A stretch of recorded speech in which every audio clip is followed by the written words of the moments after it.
Yo, yo, yo, no maniacs. Welcome to the show. This is Nomad Live, all bears all the time.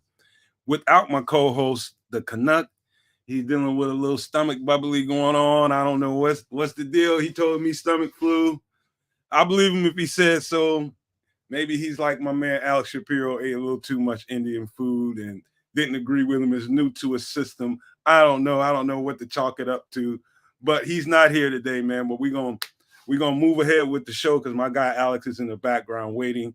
Got a lot of stuff I wanted to ask him, man. Alex is I just love to talk to him, man, just as a human being. But then when we start talking about football, it goes all kinds of different ways, man, because Alex he keeps really good notes and he doesn't mind coming to the show. As you know, maniacs file in here. I'm seeing Cornelius and FFG so far, but seeing other people that's not chatting right now. But as people file on into the show, man, we're just going to talk a little bit about this Bears victory we just got. And the idea that I put on the thumbnail was I think all signs are pointing up for a bunch of different reasons that I want to talk to Alex about.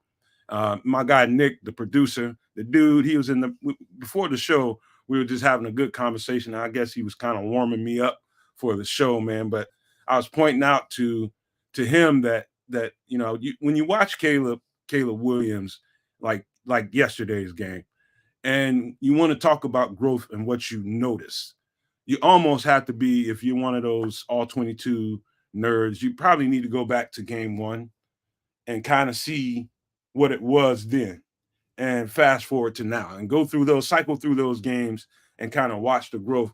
If you need indicators to what I'm saying, if you want to believe what I'm telling you, and I'm telling you they're cultivating a really good quarterback right now at the pace that you would like to see it.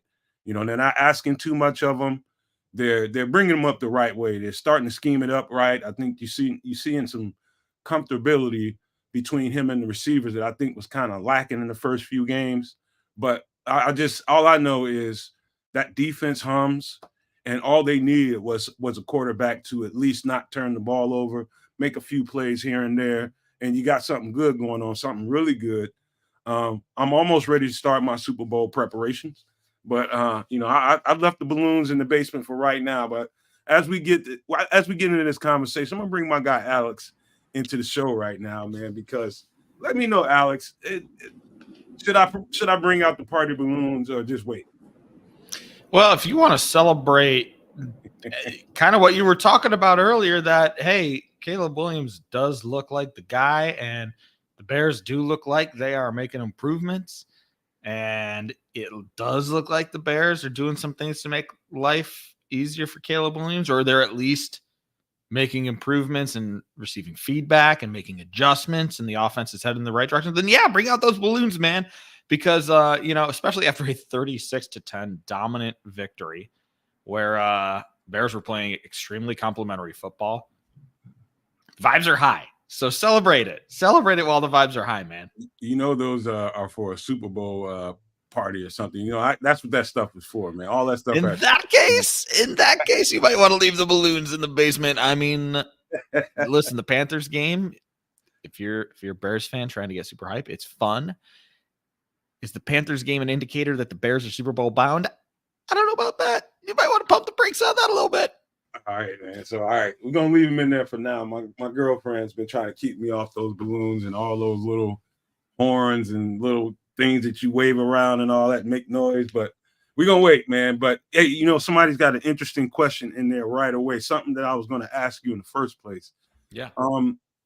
Now, matter of fact, before we get into that, do you still have access to the building?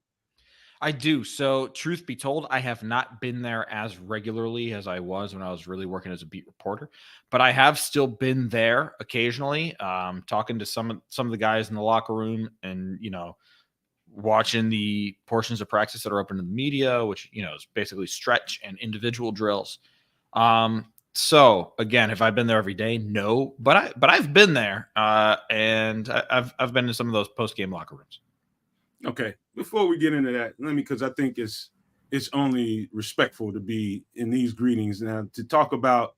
So NBC Sports Chicago went bye. Now you're CHSN, right? Correct. Without getting into particular numbers, that doesn't matter. What's the difference in this gig versus the one you just had? Is there anything particular that's different that you're getting used to? Is there anything you want to tell? Yeah, sure. I mean, first off, it's a really cool opportunity. I feel extremely fortunate to be able to make the move from NBC Sports Chicago to the Chicago Sports Network. What's going to be extremely similar is NBC Sports Chicago was the home of the Bulls, Blackhawks, and White Sox, and Chicago Sports Network is going to be the home of the Bulls, Blackhawks, and White Sox, and of course, we're going to have Bears content as well. So I'm going to be doing a little bit more Blackhawks and Bulls, and I'm sure when baseball rolls around, some more White Sox stuff. So I'll be getting my hands dirty with those other teams. But I am still doing Bears things. A big difference is, if you go on the CHSN website right now, you'll notice, hey, there's no written articles. We do have an app coming, and there's a lot of video content, which is fun. So I actually started as a video editor at NBC Sports Chicago. I'm dusting off my video editing skills once again, but I'm still able to create, produce, make some cool Bears stuff that I think a lot of people will enjoy. And then for fans of the Under Center podcast, I'm still doing a podcast. We rebranded it.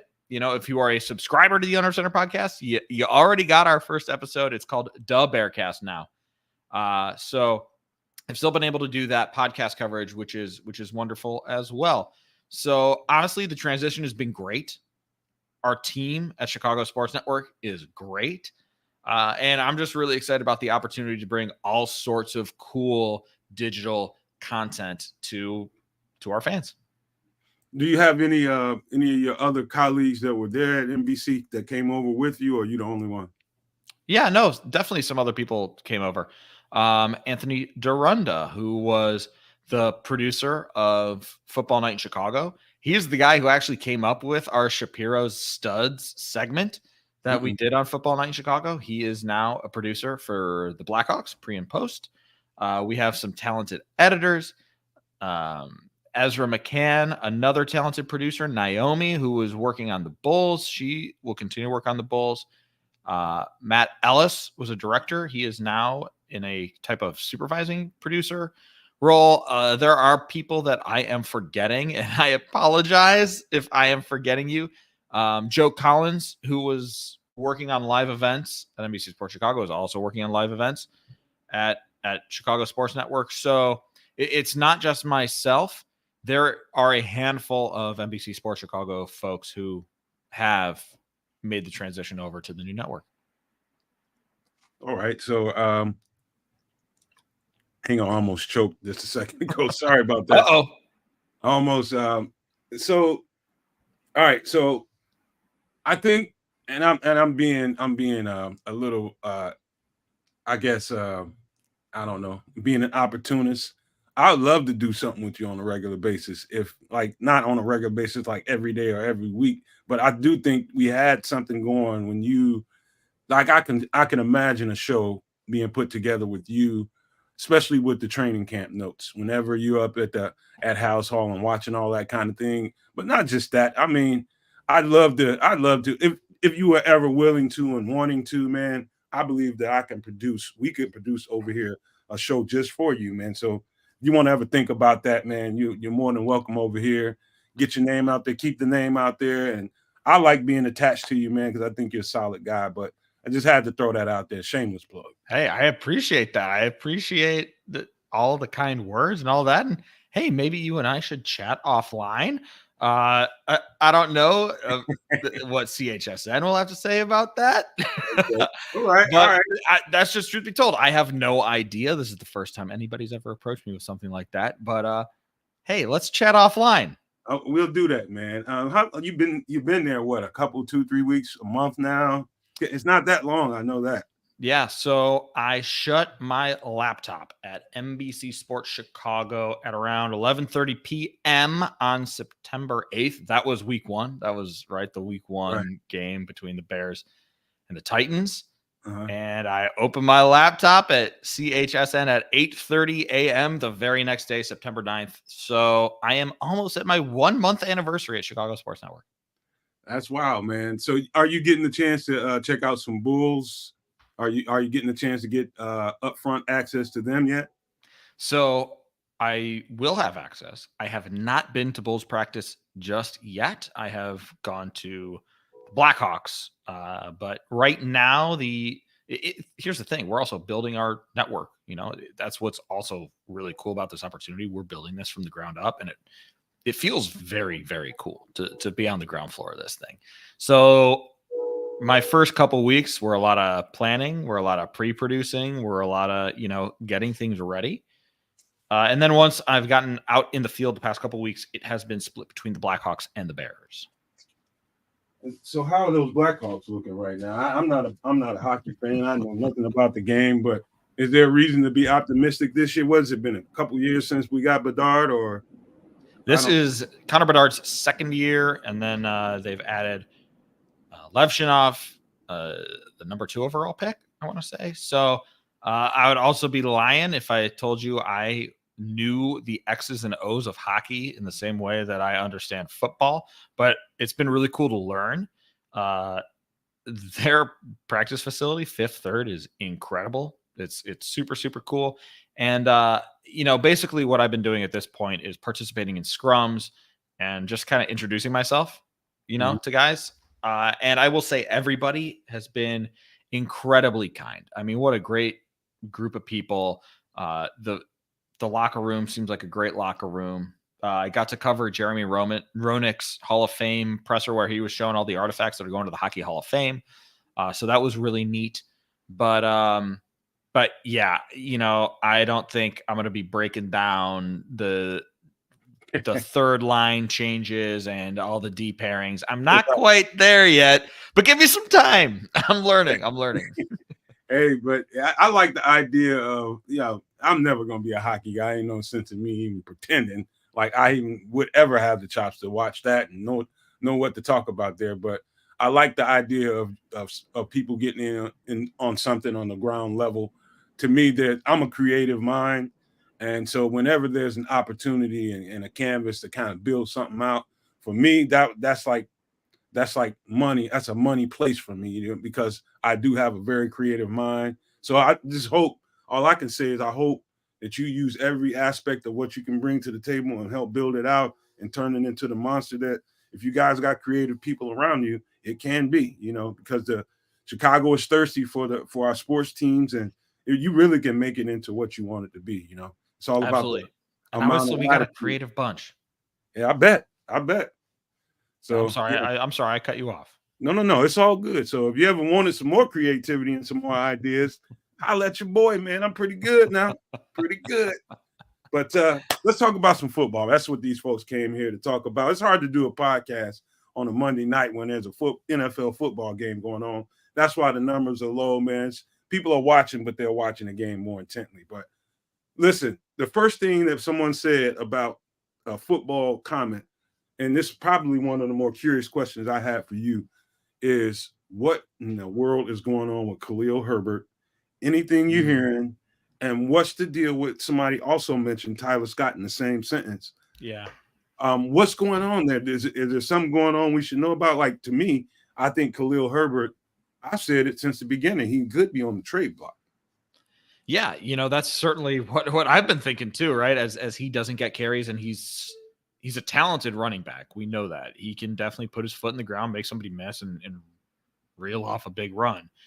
I'll start with Khalil Herbert. So I think right now what's happening is, the Bears tried to do a 3-headed monster last year. And honestly, it just didn't work that well when you were splitting 18 carries between 3 guys. It doesn't really allow any one guy to get lathered up and to get in a groove. So I think it's prudent for the Bears to have a more lead back guy, and that's DeAndre Swift. And then having Roschon Johnson as the change of pace guy, where DeAndre Swift can maybe get to the edges. He's more of a cutback dude. You give him a lane, he makes a guy miss, similar to Khalil Herbert. Roschon Johnson is kind of a north-south guy. Just, if I need a yard, you can go get me that yard. We've seen them use him in the low red zone very effectively. So I think the two of them are complementary running backs. You add the fact that DeAndre Swift is simply a better pass catcher than Khalil Herbert, and Roschon Johnson is a better pass blocker than Khalil Herbert, right? Those are two maybe minuses on Khalil Herbert's sheet. Can he catch the ball? Yeah. But again, DeAndre Swift, I mean, we've seen it up close and personal in the Bears early on. He is electric as a receiver out of the backfield. And then Khalil Herbert, you know, the pass pro stuff has always been kind of a thorn in his side, or has maybe been, you know, not his strongest point.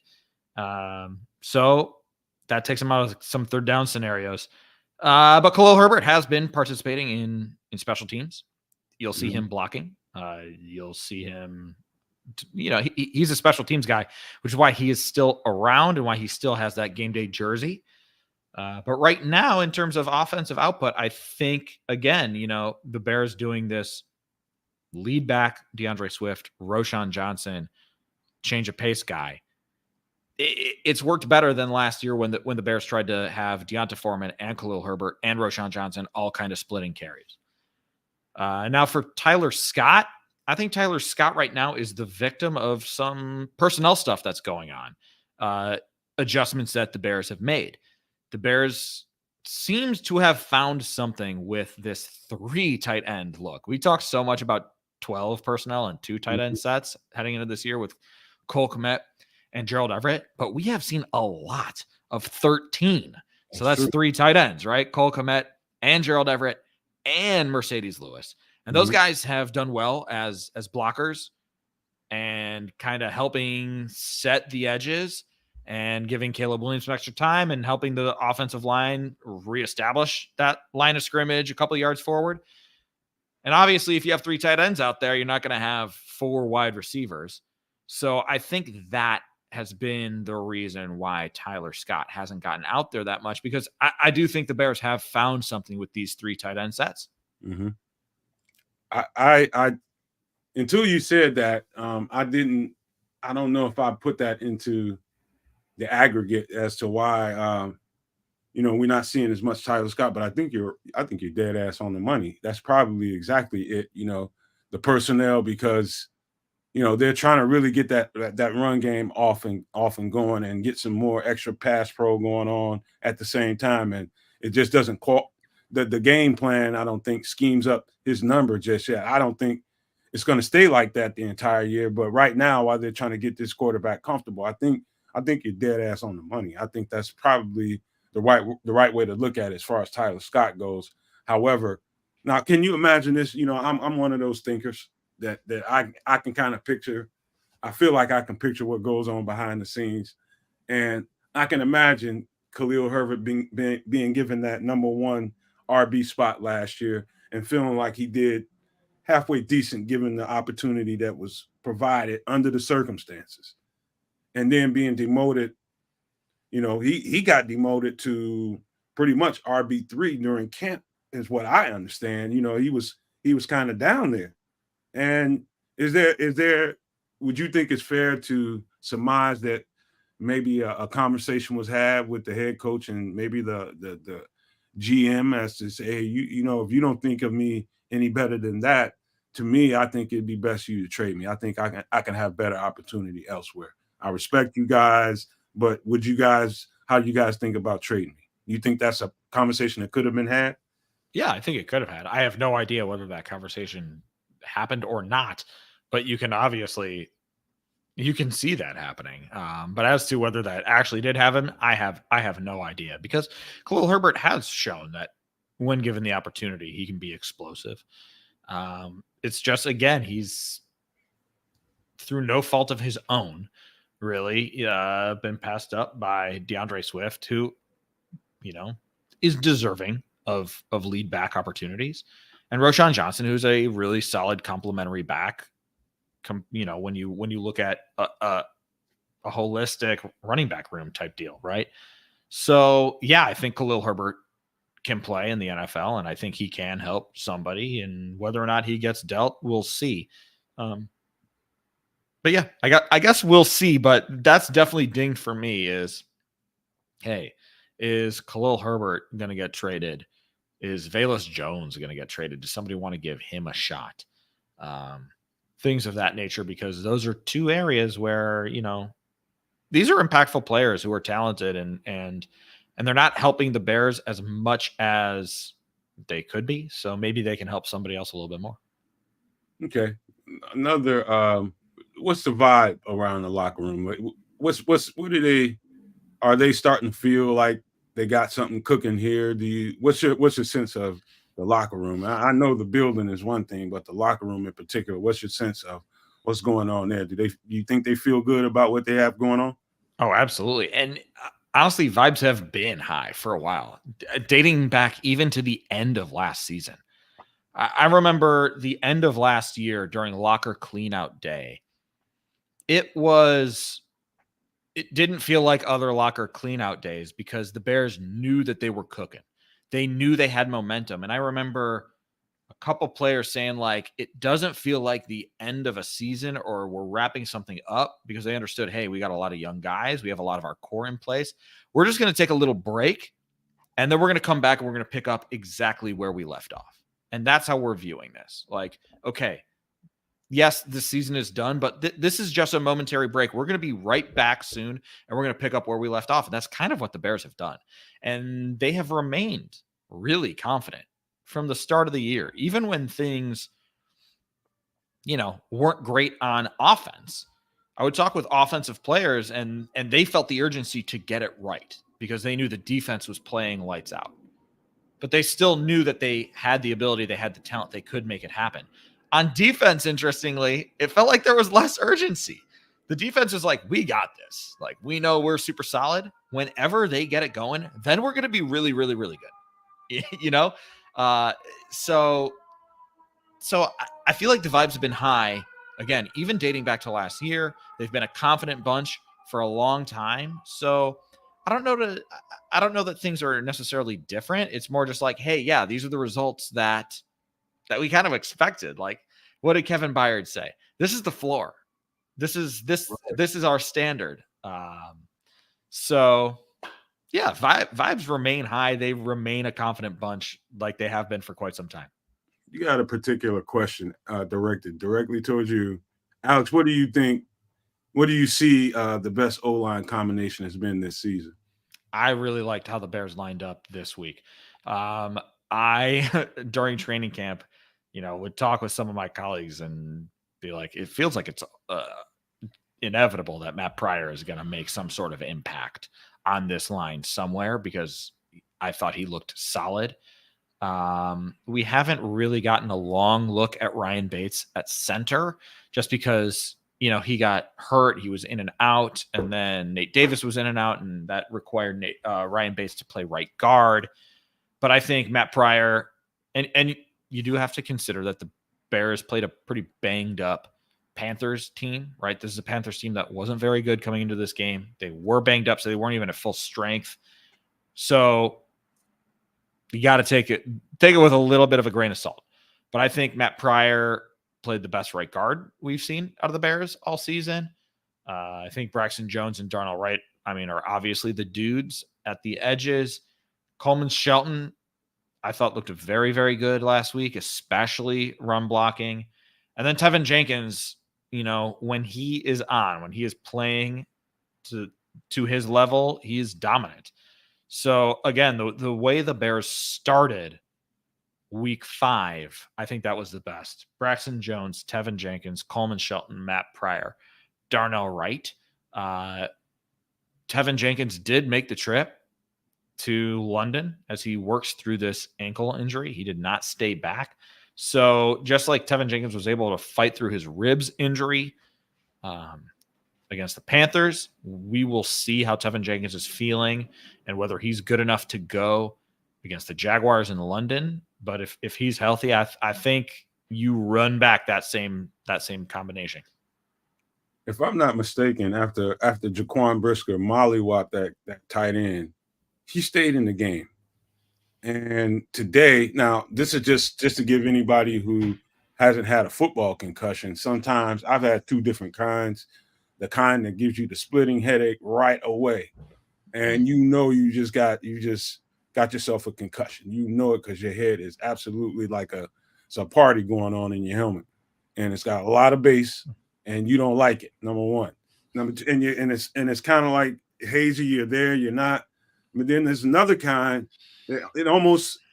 It sounds weird, Alex, but it's almost like a head rush, like almost a high or something, because you feel kind of lightheaded, and you're kind of loopy out there, and that's when you see guys kind of staggering and looking like they don't have their feet under them. There's a couple kinds of concussions that you can have. So obviously the one that he had was the headache kind, and he felt that shit right away. And he went to the sidelines, and I think I don't know if they checked him out, put him in the tent or not, but woke up the next day, apparently probably head thumping, probably light sensitive or something like that, typical for concussions of that nature. Does it surprise you, or have you heard anything about that? Because all I've heard was he's not traveling with the team going to London. Yeah, so I can't speak to the nature of the concussion. But what I can say is that, he has not been ruled out. And if he goes through the protocol and he clears the protocol, there's still an opportunity for Jaquan Brisker to hop on a flight, meet the team in London and play. They're going to pull that one? You think they'll do that? That is on the table. I'm not saying that's what's going to go down, but he has not been ruled out yet. That is on the table. When the hit happened, it was a violent hit. Yes. I don't want to say I was surprised that Jaquan Brisker remained in the game, but the thought crossed my mind. It was like, whoa, is this dude okay? And then, it seemed like he was okay until we find out today that actually he's in the concussion protocol. So that's basically what I can give you there. I do think I've never been through the stages of a concussion protocol or anything like that, but I hear it's kind of, it's good for the players. All there is to it, man. It's really good for the players, just because long term you don't want to be putting long term ass kickings on your brain. You need that. You know what I mean? But football will be that fast. Your brain's gonna have to survive your whole life with you, and what kind of shape it in makes a difference. But hey, I didn't think I think once he didn't take flight with the rest of the team, he was done. He's not coming. So they still have not ruled out. He is not ruled out. He can hop a flight later if he clears the protocol. Oh, that's pretty cool to know. I thought he was out, and we was going to be looking at a bunch of what's his name, Elijah Hicks, Jonathan Owens, Jonathan Owens, or somebody. Yeah. Who's next up on the depth chart? That's a good question. Elijah Hicks was working as the third safety earlier this season, and that was both. I figured it would be just at free safety, but it was actually at free safety and strong safety. So it might be Elijah Hicks. Last week they took both the guys out, so it was Elijah Hicks and Jonathan Owens playing. But if you had asked me many months ago, like over the summer, I would have said, oh, easy, Jonathan Owens will be the backup strong safety and Elijah Hicks will be the backup free safety. But I think Elijah Hicks could be number 3 regardless of position. That's going to be interesting. I like either one of them, especially in the when they play in the box. They're really good run stuffers, both of them right now, which is an improvement for Elijah Hicks. Couldn't always say that about him. But it's going to be interesting to see. I think they need, if they can get Jaquan Brisker on that plane and pass the protocol, they need him in that game, because this game is going to be a walk in the park. It's like, I think the Jaguars are playing for their mortal life. I'm talking about the players, talking about the coaching staff, everybody's playing with some urgency, you know what I mean? So it's not like we're going to walk into a situation where, a couple of weeks ago you just said we're going to walk right through this team. No, they're fighting for something right now. Either they're going to fight for that coach or he's going to lose that locker room.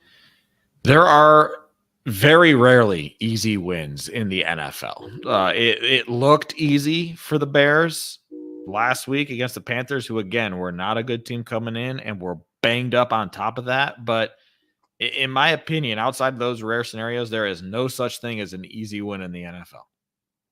No, I agree with that. I think I agree with that. We'll just leave that there. One other thing I want to talk about on the perimeter of the organization. Um, I don't know if you've heard anything, but to me, I look at film and it kind of I feel like Daryl Taylor is on the same track as Andrew Billings when we got Andrew Billings. It's kind of test him out. Let's see how he fits in the scheme. Let's see if he can actually produce some results that we like. And we'll start talking about some extension and maybe getting another contract going on. In your opinion, I don't know if you've heard anything. Tell me if you have. But do you think extension could be warranted with Daryl Taylor? I have not heard anything in regards to an extension, but I think, he has answered the bell of who is going to be this Bears number 3 pass rusher. He pops all the time, even when he's not getting home for a sack or a QB hit. I mean, it seems like he's always pressuring the quarterback. He's given the team, an opportunity to continue to keep those pressures up when Montez Sweat or DeMarcus Walker needs a breather, or they want to kick DeMarcus Walker into DT and they want 3 pass rushers out on the field. Then DT has also DT playing DE Daryl Taylor. I think his looks really, really good. I can tell you this. I know that there are people in the building, and this is part of the reason why they brought Taylor in, who think he fits better in the Bears scheme than what he was doing before, right? They have him playing 5. They have him playing 9. I was talking with Daryl a little bit. I think it's just a better fit for his skill set. So he's had an opportunity. Alex, I'm the kid in the back of the classroom with his hands up and won't shut up. I got to say, I've been saying that he's been a 3-4 doesn't fit. Yeah. He can play it because he's athletic enough to do it. Yeah. But it takes him away from doing what he's really good at doing, and that's hunting. Right. So he's playing the 5s and 9s, and he can just kind of pins his ear back and go. So I think he might be a better fit here in Chicago than in Seattle. And if he keeps this up, bring him back. Oh yeah. I've been saying it for the minute we got him. I was like, this is the perfect situation for him because he doesn't have to worry about so much dropping in the coverage and having to cover tight ends and running backs. And that's, not really what pass. He's a specific kind of player. He's really, really good at rushing the passer. So why take him away from what he's really good at? This is why he was so happy. I seen the presser when he got here, and he just heard Chicago 4-3. What? I get to actually do what I'm good at. And so I knew right away that when we got that guy, he was going to be an instant impact. And one other thing I want to talk about was Jacob Martin. I heard that he hit the 21-day window. And is that true or not, or do they still have him on IR? Because he's another fastball in the same vein as what Daryl Taylor brings to the table. So that's extra arsenal right there. I don't believe so. I'm not saying it didn't happen, but I didn't see any email or anything. I didn't hear anything from Matt Eberflus today to indicate that they opened his window, but I could have missed it. But I had not heard that they opened up the 21-day window for Jacob Martin. Okay, but I am looking forward to that. There's some questions coming in. I'm trying to tag them as much as I can while you're talking. But, dude, if you don't mind, hit some stars on some of these questions. We'll try not to keep Alex too long because I know you got stuff to do. You got to get up and be at work at 8:30 a.m. So that comes pretty quick. What did I want to ask you next? Triple R wanted to know. There it is. Why didn't they put Zach Pickens on IR? And I think I got a quick answer for that. Is I think they thought he was ready. I think in week 2 or 3, and he tried to give it a go and couldn't play that much. Is that right or wrong, Alex? They didn't put him on IR because they thought there was a chance he could come back sooner. Obviously, that is not the case. He also did not make the trip to London. It was, I believe, Jaquan Brisker, Terrell Smith, and Zach Pickens. So, could they have had an extra roster spot? Yes. Would that extra roster spot have really helped them that much? I don't know. I think the Bears are actually a much deeper team now than they were, even last year, where that 53rd man, can he help you? Yeah, but it's not like they're dying for that 53rd man. So Zach Pickens, you give him the opportunity to recover sooner than those 4 weeks, and you kind of leave that option open, because Zach Pickens as a DT, if he does return in 3 weeks, that probably helps you more than adding another 53rd guy elsewhere. This is what I imagine that thought process was like. Here's something I think I wanted to ask you the last time you were here, and you got up close to the action, but I don't know if you noticed Eric Washington's impact on the defensive line, because that thing is humming. He's got those guys really pass rushing with some urgency out there. Can you see his impact? Could you see his impact when you were out there at practices? Was he really, could you tell that they were responding to him in a different way? Because I think he's like the unsung hero of the offseason as far as the coaching staff is concerned. I think his impact on those guys have made all the difference in the world on the defense. In terms of what I'm seeing at practice, I don't know that I'm seeing that. We're far away. We can't really hear what's going on, but I know the guys respect him. When the Bears brought him in, it was really clear, like, oh yeah, this guy works with defensive linemen and he gets pass rushers ready to go. I would say the same thing about Travis Smith, though. Travis Smith is he's the defensive line coach that the Bears have. He's extremely well respected in that room. And I know that he is a guy who is designing a lot of those pass rush games, a lot of those cool looks that we've seen throughout the years, like 2 DEs lining up next to each other. I know that they did that a bit last year, or some of the more interesting stunts. Those are cooked up by Travis Smith. So do they respect Eric Washington? Does he have those players' ears? Is he helping those defensive linemen come along? I'm sure that that's the case. But it's hard to really see in practice being like, oh, is he making his mark on this individual drill where I'm not even really sure what's supposed to be going on in the first place. There are some individual drills where you can hear and you're like, oh, I know exactly what this drill is supposed to be. But other times it's like, I'm not a defensive line coach and I don't know what coaching point they're working on because they're 2 fields away and I can't hear. So it can be hard to tell in those cases. I get it, but I can remember having conversations with you when we first when we drafted Javon Dexter, and all the concerns that people had about him, it's get off and them really not understanding that he's playing in a 2-gap system and when he was in Florida, and it was going to take a little bit of time to get that muscle memory out of him. And so, he's attacking, and he's had some timely pass rushes, man. I mean, like, sometimes you don't know he's there, and the next thing you know, when they really need it on a certain down and distance, certain part of the game, he's making pivotal play after pivotal play after pivotal play. What do you think about his growth, man? I think we got a star emerging on our hands, to be honest with you. Absolutely. He was my one question mark. I think it was everybody's one question mark on this defense, and he looks up to the task. It started over the summer when it was obvious that he had reshaped his body. He got a lot leaner. He looked a lot stouter, leaner and stouter at the same time, like more athletic, I guess is what I'm trying to say. By all accounts, his conditioning, his endurance, his stamina is much, much, much improved. And now you're starting to see the get off. As you said, you're right. He was a read and react guy at Florida. Now he's a pin your ears back guy. And that does take some time to learn. You're absolutely right. You're starting to see that get off is improved. And what was always there, the pursuit, the motor, those things, the intangibles, put it all together. He is for sure become an impact player. The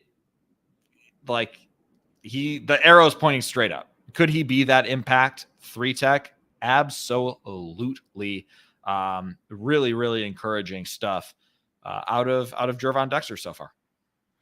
So one last thing about the defense. There's so many things I want to talk to you about, but I'm patting myself on the back a little bit here, Alex, because back when we were doing the fantasy shows and we were talking about who we might get in free agency, some of the pieces that were out there, and I was adamant that I felt like we needed 2 safeties, that we need to come away from it with 2 safeties, and we ended up with 2 safeties, and one in particular that I pointed out was the guy that we have right now. What's his name right now? I'm having a brain fart. The free safety we have, Kevin Byard. Kevin Byard. And at if you're looking at I think one of those, what do you call those things where you fantasy draft, mock draft things. Yeah. Those things were costing us 19 million to get him. And so a lot of guys on the show that day, I can remember, oh no, man, you can't do that, man. He costs too much money. Blah, blah, blah. I'm like, this dude's the best safety all around in football, man. I mean, inside and outside the box. I don't see a safety out in the league that's better than him and more available. This guy never misses a game. He's always there, and he's impactful when he's out there.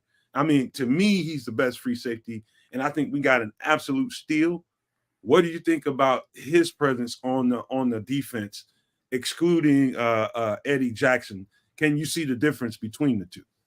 Yeah, absolutely. I think it comes down to the tackling.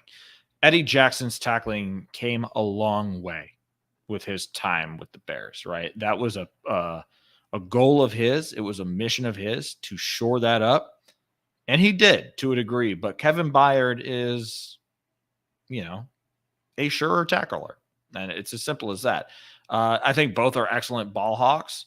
And I think it was going to be hard to upgrade from Eddie Jackson. Like, that was a tall task. If you're moving up from Eddie Jackson, in my opinion, it would be very, very hard to upgrade at that position. I think they have done that with Kevin Byard. And I think the number one thing is the tackling. And I think there was one play, and I highlighted this on the first episode of the Bearcast. So if you've listened to that, I apologize for the repeat information. But there was a 3rd and 6 play. It was late in the first half. And you can see Kevin Byard. He engages with Deontay Johnson at the line and follows him for a little bit, but he's keeping his eyes kind of in the flat, in the backfield, still assessing what's going on, all while sticking with Deontay Johnson. And he sniffs out that, actually, no, this ball is going to the flat. He leaves Deontay Johnson to go pick up the next guy. Sure enough, that's exactly where the ball goes. And then he seals the deal by making a wonderful open field tackle. And that prevented the Panthers from getting a first down. It forced a punt. So those moments, right? It's not a flashy play. It will not be in any highlight reels. In the stat sheet, it's just one tackle. But that play right there is a huge moment and shows the value he brings as an athletic player, an instinctual player, and a sure tackler. I just absolutely loved it. When we got him, I was just like, I don't know if the Bears fan base realizes what we have. I think people, the most recent history is what people kind of go on. He went to Philly, and Philly's defense didn't look that good, especially they got attacked. And when you're not that good in your front like you should be, the secondary is absolutely going to suffer. And they suffered last year. And I guess Kevin Byard, as a byproduct, looked bad because of it, and they didn't think we were getting something that was good. And so, long story short, man, I think we got a stud, but I know you've been here way too long. So let me get right to the point here about Caleb Williams. And I kind of said it in the intro, what I wanted to talk to you about. I was saying, I think the only fair way to really judge Caleb Williams and be honest about it is look at what he did in the first game. Look at how comfortable he was under center, or not. He was not very comfortable under center. And they had to, in my opinion, in order to make provisions for him, get into more situations that made him more comfortable. So you start to see more RPO, more empty sets, more sugar huddles and tempo stuff to really get him into his USC mode and get him more comfortable as they started installing more of the play action under center stuff. And you could tell right away, that he wasn't very comfortable and his timing was off doing that. And so looking at that game and progressing forward, the next game wasn't that good either. But the next couple of games after that, I can definitely see like huge leaps in progress. He's calmed down quite a bit. He's not so let's just say he I think nervousness, I think people might misunderstand what I'm saying when I say he was nervous in the last couple of games. Not the nervous like he's scared to be back there. Nope, not. He saw opportunities out on the field and got kind of big-eyed and just like, oh, and he kind of overshot guys, way overshot him, and he just needs to calm down. And I started to see that happening in the last couple of games. This game in particular, I saw pure calm back there. I saw command.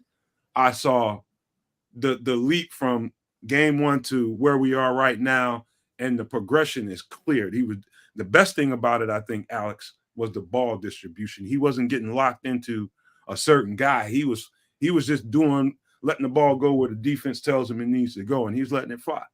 And so I think that is impressive for a rookie at this part of his career. I just want to know what you think about it. Yeah, I also think it's really impressive. I'll take a step back and just say the operation of the offense alone just looks better now than it did in week one, right? And the fact that this growth has happened in 5 weeks is pretty remarkable, in my opinion. Getting in and out of the huddle on time, even when they're doing that muddle huddle. What'd you call it? A sugar huddle? I've never heard that before. Sugar huddle, tempo, that we call it. Tempo. Yeah, those sort of things, right? Making the calls, making the checks at the line of scrimmage. Matt Eberflus said that, he's still not perfect making his checks, making his calls at the line of scrimmage, but it is improving. And I think that's reflected. I mean, we're watching it play out better. The pre-snap penalties have gone down. He has a hand in that, as the leader of that unit. And then in terms of the overthrows, yeah, do nerves play a role in that? Probably. But I also think it's just chemistry with wide receivers and knowing how fast your guys are and how much you got to lead them and where you want to put it and where they're going to break off their routes. So many of these routes have different options, and a wide receiver, when presented with a certain thing, can have different opportunities on how he wants to take a route. Does he want to take it a little bit skinnier? Does he want to take it more towards the pylon? Whatever, what have you, right? So the only way that Caleb Williams is going to develop that chemistry and learn the nuances of his wide receivers, what his wide receivers like, where his wide receivers are going to be. It's Matt Eberflus says it all the time, and I think it's true. It's time on task. It's reps. The only way to develop that chemistry is to play together. And yes, practice is good and those reps are important, but there is no substitute for game reps. There's no substitute for live football, live pass rush, live tackling, full speed stuff, right? So the more that Caleb Williams plays with all of these guys, the better and better all of that is going to be. I mean, we have continued to see some miscues where Caleb Williams throws the ball one way and a receiver kind of goes the other way, and it looks like a bad missed throw, but it's a miscommunication at the end of the day, right? A wide receiver goes one way because he thinks that's the way Caleb Williams is going to throw. Caleb Williams throws another way because he thinks that's the way the wide receiver is going to run. And that's going to continue. We're going to continue to see that. But I think the frequency will go down and down and down as the games and games and the weeks and weeks and the years and years, honestly, go on. And those are the things that Bears fans will hopefully see with DJ Moore, with Rome Odunze, with Cole Kmet, with these guys who, this core. I don't know that Keenan Allen's going to be a core guy, a guy who's here for the long haul. Is he a transitional guy, a guy who's going to help jumpstart this thing?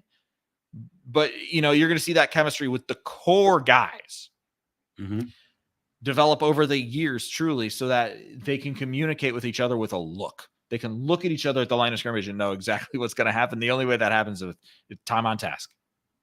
And you know what? That is, I can literally tell you that I can see the game starting to, this game in particular, Sunday, looks like the game finally started to slow down for him. Could you tell that the game speed is finally starting to, get to a point where he can feel it now and he kind of knows what to do?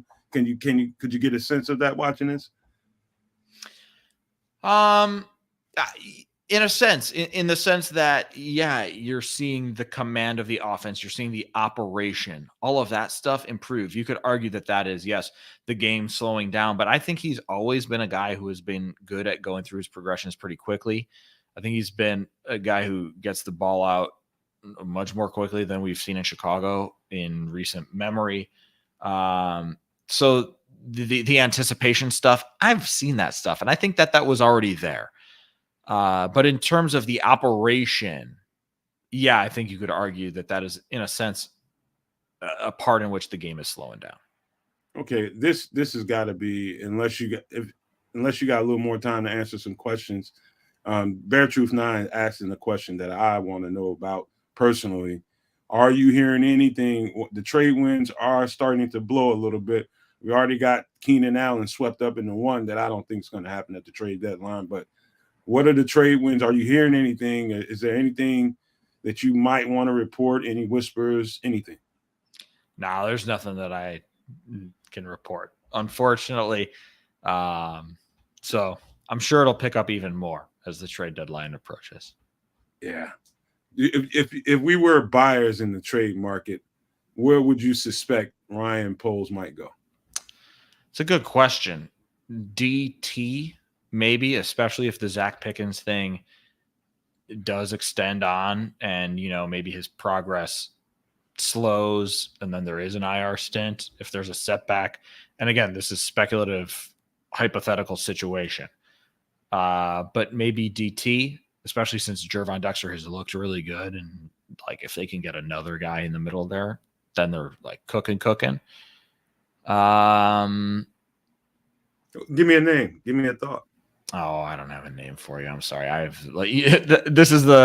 haven't really even started thinking trade deadline stuff. So you've put this in my mind where now I'm like, okay, it's time. It's time for me to start looking. It's time for me to start looking. But I wouldn't even know where to begin of like guys who aren't getting the snaps that you would imagine, or teams that are out of the running that have a stud DT that they don't want to pay or something like that. So I haven't done that work yet. So I can't give you a name. I'm sorry.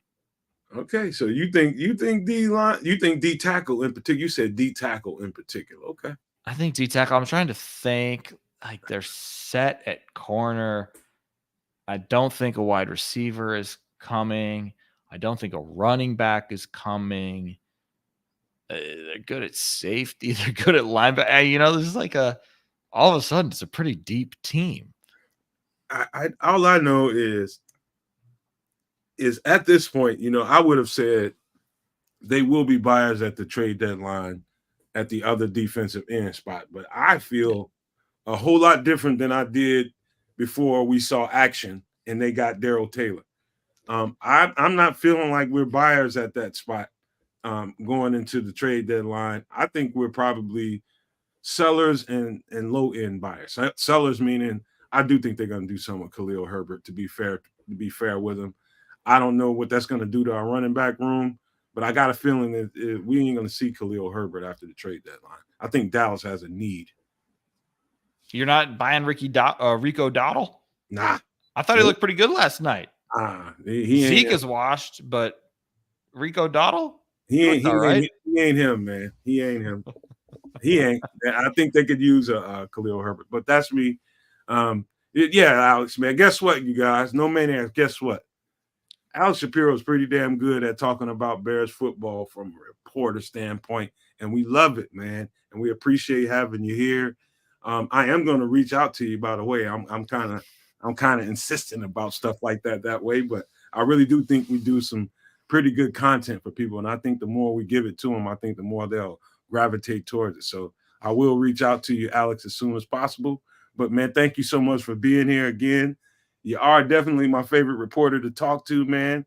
And I just want to tell you from me, good luck on your new journey on this new, opportunity here for you, man. And think about it in the terms of what you just said when you came in the show, man. It's an open platform and it's a new canvas, man. You can make this thing look like you want it to look. Just let your creativity shine. And hey, you got a creative friend in me if you ever need some ideas. So just want to say thank you one more time, Alex. Well, thank you very much for the kind words, Nomad. It means a lot hearing that. I really do appreciate it. So thank you so much again for the kind words. Thank you for having me. I always have a good time on your show. And you all enjoy the second half of Monday Night Football. Kansas City Chiefs, I think, are up at half. So, yeah, once again, I look forward to hearing from you. Thank you for the kind words. Thank you for having me on. All right, Alex, man. I appreciate you, and I will be in contact with you soon, man. I can't wait to hear from you. All right, y'all have a good night. Thank you, Alex. That is Alex Shapiro, formerly of NBC Sports Chicago, now with CHSN. Um, I felt bad, guys, and I wanted to keep him here to answer. This is the longest he's been on the show, I think. Nick, am I wrong or right? I think he stayed longer than, I think 40, 45 minutes is about the longest I think he's been on the show. Yeah, this seems like the longest we've had him. Yeah, so he was generous. He was generous with us today. But I'm a stick around for a minute. If you want to pull up some questions or comments, Nick, feel free, and I'll answer all I can. If anything's okay, here we go. FFG style says, "Hey, Nomad, do you think our D line is getting disrespected so far this year?" You know what, man? FFG, I don't know. Every time I turn on another like an ESPN podcast or NFL Network podcast, and they're talking about the Bears, the first thing they start off with, of course, is Caleb.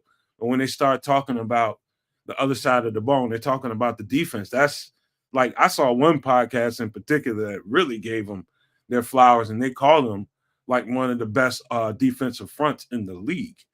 And the way they're playing lately, I don't know who can argue with that. I don't know who can argue with that. The impact that Eric Washington has had on this defensive front has been spectacular. And he said it when he came in here. We're going to be one of the top rushing groups in the league.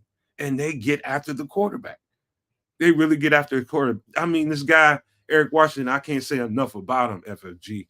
I think he is the most important thing that happened in the offseason outside of the draft. He is the most important addition to that, I guess, front office and the coaching staff that we made in the offseason. I think Eric Washington is the key that makes all this stuff work. But any more questions?